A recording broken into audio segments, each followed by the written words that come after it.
As a sort of, for me, as a responsibility of that, you need to be very well researched. You need to know what you're talking about. You can't go on TV every day and not be completely cognizant of the latest news. So I was very diligent because ultimately I am a girly swat with my first-class English degree, right? So it was obvious to me really early on things like 75% of people in ICU were very obese and the average age of death was 82. And when I said these, and I was said... Just facts. Just facts, not my opinion, just a fact. And I didn't think that was controversial. And was then very quickly shot down and was said, you just can't say that. And as soon as somebody tells me I can't say something, I'm more inclined to say it because I want them to explain why I can't say it. And so much of this last 18 months has been the lack of the why. Well, I think why are we doing you've gained a lot of fans and a huge new audience. And lost a lot, well, have you lost a lot? And has it impacted your career at all in the media? Yes, because I would say that I've never been as well liked on social media, and I've never had such a good reaction in the street when I see people. You know, and this wasn't something that I went out to find. Like you say, it's a sense of not being able to stay quiet because things have been so unjust for me. So, but interestingly, then getting trolled by the mainstream media. So the newspapers I've written for 20 years, and some, calling me like the anti-vaxxer and all.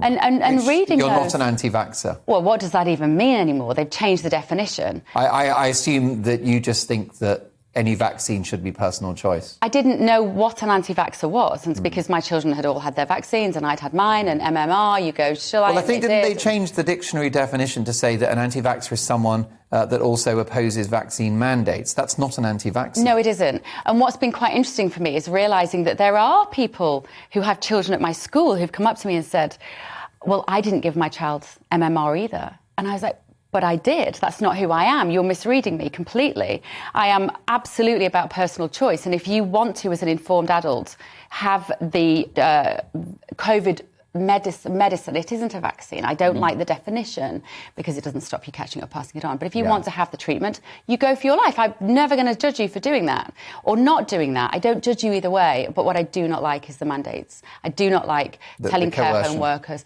The coercion, the making it a requirement of your workplace, ignoring natural immunity. So all of those care home workers who've contacted me in their hundreds and thousands over the last few months to say, but I've had COVID, I have good immunity, I love working with the elderly. Well, there are over 100 studies, including several peer-reviewed studies from Israel, demonstrating that natural immunity is the best vaccine of all, broader and longer lasting. Not that the vaccine isn't fantastic for hospitalisations and the over 70s, it's really quite significant. I think now we're seeing in the over 70s the impact of the vaccine in terms of avoiding ICU is unequivocal. I mean, you could argue that the JCVI, who are the agency that advised the government on vaccines, are anti-vaxxers because they ruled against vaccinating under 16s, but the government have done it anyway.